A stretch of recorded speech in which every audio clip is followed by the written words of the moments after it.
I want to know about this darkness retreat. Mm-hmm. What was going on with that?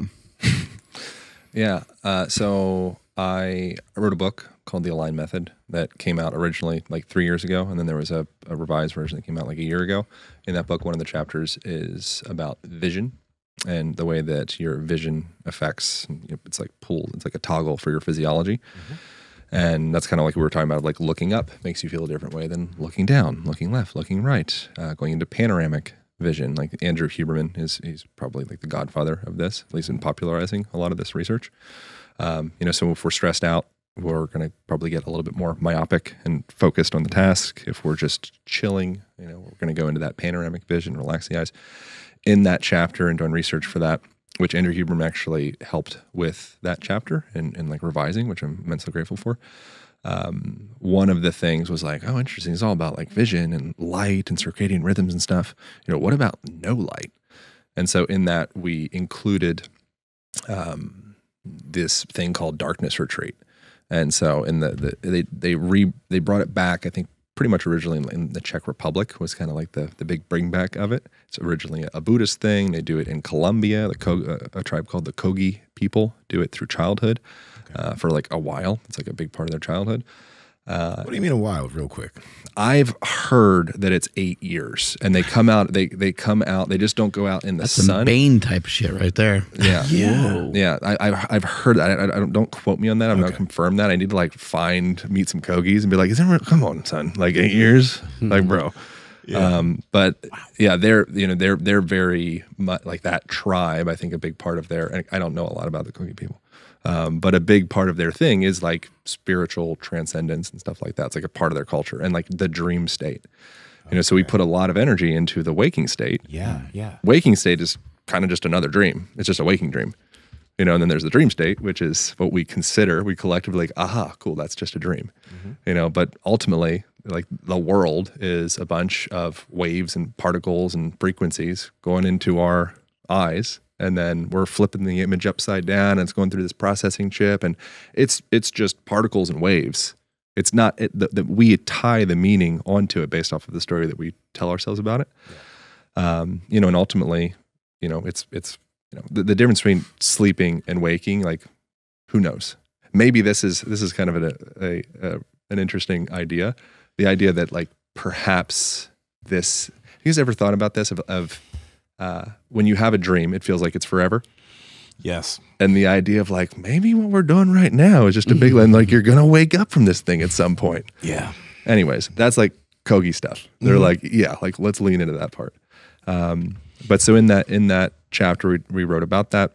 The suggestion is that by being in a dark room with yourself for a while, essentially deep parts of your mental emotional self will start to surface. You naturally address them because you have no other option but to allow them to come out, and ends up looking like maybe screaming, maybe kicking, punching, maybe meditating, maybe yawning, maybe crying, maybe like the whole plethora of different possible human expressions. Yeah. And you just feel shit come up. It's very strange. If you've ever done like have you guys done any like long meditations, like Vipassana or anything like that? You're like just sitting with yourself for like an hour or something? I haven't done an hour. I've like done most 25 minutes. Okay. I mean, you get it with running, too, but just like being with yourself. Yeah. Sit in an airport, you got nothing to do. You're just like, oh. So that times take away all of the light, all of the possible, avoidance strategies of cool, like my phone or do whatever. Mm-hmm. And those little anxieties or discomforts or, compulsive patterns of like, oh, I want to do that. Take that off the table. The suggestion is that allows these like deep held, neurotic patterns in yourself to start to surface and come out. And their suggestion is that like, heals a lot of strange, random, mysterious things. People come in for all sorts of conditions and they come out and with resolution very often. I'm not saying that in a scientific way. That's just the anecdotal experience of a lot of people. What are some interesting anecdotes that you've like seen or heard? Well, I think the big thing would just be like things like the more apparent ones would be like chronic anxiety, depression, things like that. And there's some other stuff. I don't know any specific anecdotes to be able to share, but those like misalignments of the mind where you're compulsively are going through these thought loops and feeling loops.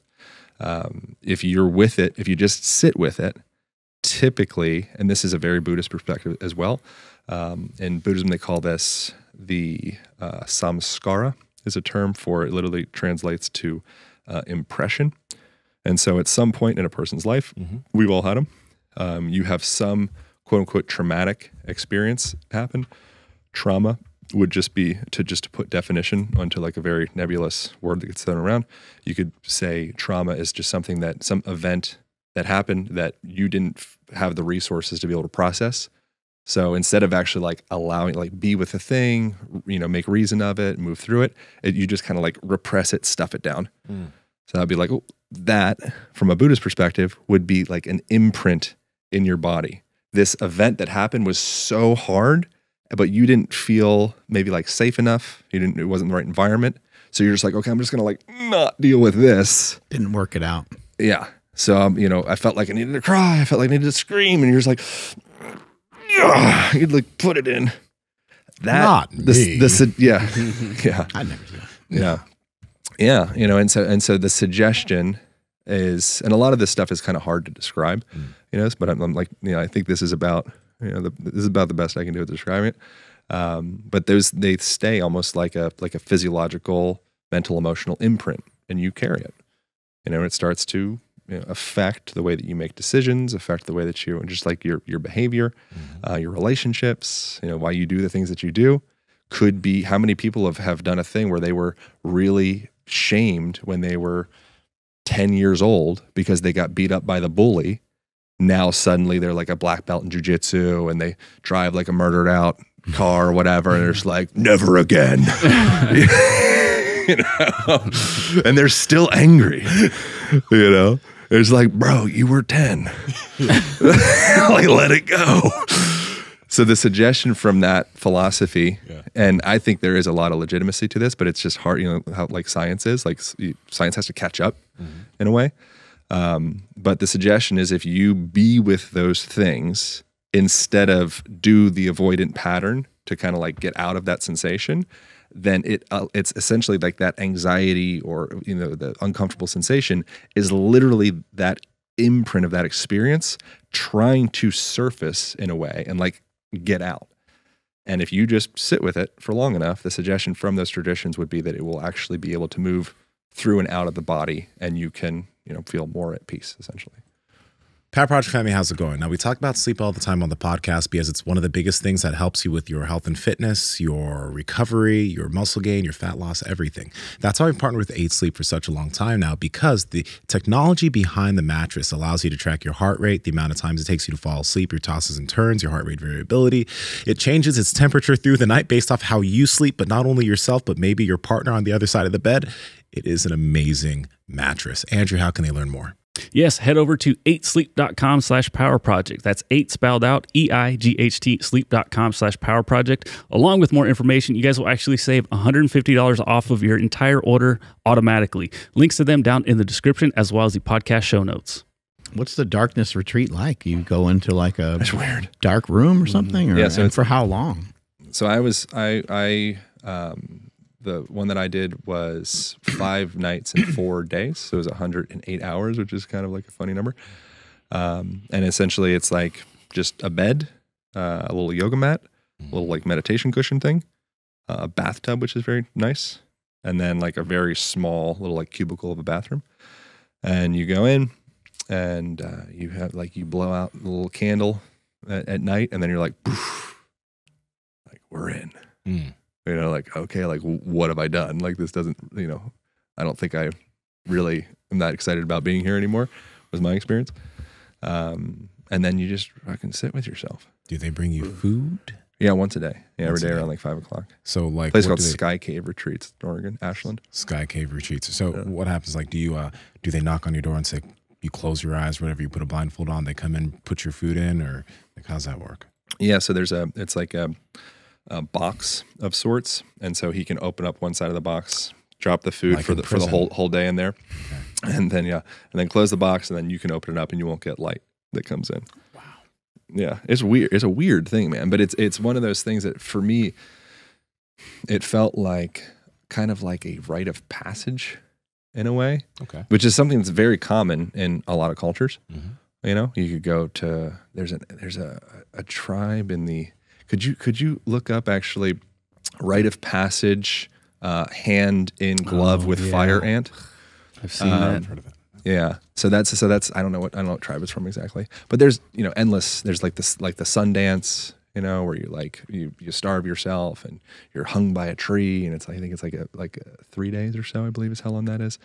There's a lot of different examples of rites of passage that young, typically men, go through. Mm-hmm. And I think that a lot of the reason that I did a lot of the kind of like effed up things that I did as a kid, just like a lot of like vandalization and, just stupid stuff, getting way drunker than was necessary. Yeah, here it is. These are the guys. Yeah, I can't pronounce the name, but What, he's got his hands in there? it's a glove full of venomous fire ants. Yeah. And so It's a rite of passage. So this is a lot like, I think the sensation of like, oh, like I can't take it, I want to get out of here, is a lot like a person that's going through like deep anxiety or deep depression, and it's just like, okay, just be with it, keep being with it, and that's what they're, again, I'm not a Amazonian fire ant rite of passage guy, but I think that's kind of a part of it. Then you get through, typically with rites of passages, what it is pushing a person to the point of feeling like they're going to die. And typically there's like, actually a chance that it might happen. So it's real. 5 hours. And then on the other side of that is, it's kind of like V for Vendetta, when he's with whatever the girl's name is. She like, buzzes her hair and he's like doing all the different kind of mind stuff to her. And she's finally gets to a point where she's like, kill me. I don't care. Just fucking kill. Like, I'm not attached to this body anymore. Like, I'm good. And he's like, okay, you may leave. And so that's, I think, what these rites of passages are largely is like, it's a practice of dying before you die so that you can actually, it sounds like overly poetic and kind of wanky, but like actually live, compared to being a slave to the body or slave to the mind. I don't know if this is like getting a little too heady, but I think that's interesting. That's kind of the way it is. And it says according to a Google search, the Kogi tribe has selected male children that are taken from birth put into a dark cave for the first 9 years. Yeah, it's 9 years. Jeez. Oh, can you pull up some pictures of them? I do wonder if they're put into a cave for 9 years. What are their complexions like?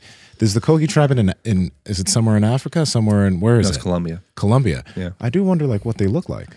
That's interesting. They look like.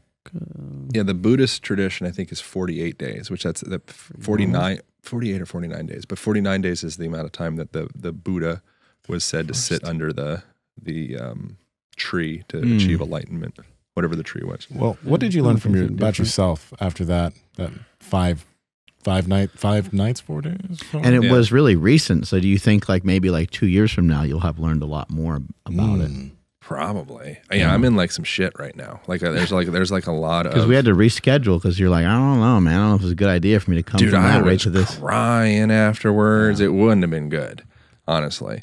I would have held you. Yeah, I appreciate that. I appreciate that. Yeah, I was weepy. It was like it really tapped into some parts of myself that I had. Like one of the images that I had, for example, in there was envisioning my parents holding, and hopefully this relates to other people in some capacity, or wouldn't be sharing it, but my parents holding my baby version of myself, which I don't have any like actual memories of, but I was just like reproducing the memory, which you could argue that's whatever memory is anyway. And so I was in that position and I was just experiencing how much my parents loved me. And like, I'm just like, wow, I'm like this, like that. I'm the most precious thing in their lives.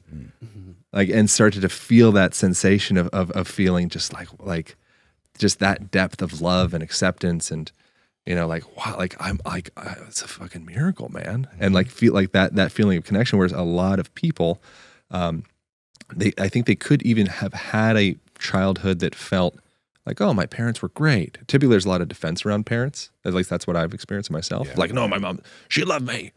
you know, but like your parents can only love you to the degree that they're able to love. And you as what they were taught, and you as a baby, you are just a sensitive sponge. And we can talk ourselves in circles of who we are and who we think we are, and we have these agreements of who we are, and I'll agree that you are who you are, and you agree that I am who I am. You know, Ram Dass calls it like a conspiracy. You know, he says, I'll agree you are who you think you are. If you agree, I am who I think I am. And we'll just run that game for a while. Yeah. You know? But as a baby, you just pick up on what's happening at a physical level, you know, at like an enteric, which is a fancy word for saying organ, like visceral level. Enteric? Enteric, yeah, the enteric nervous system. That's like the nervous system, the guts. Yeah.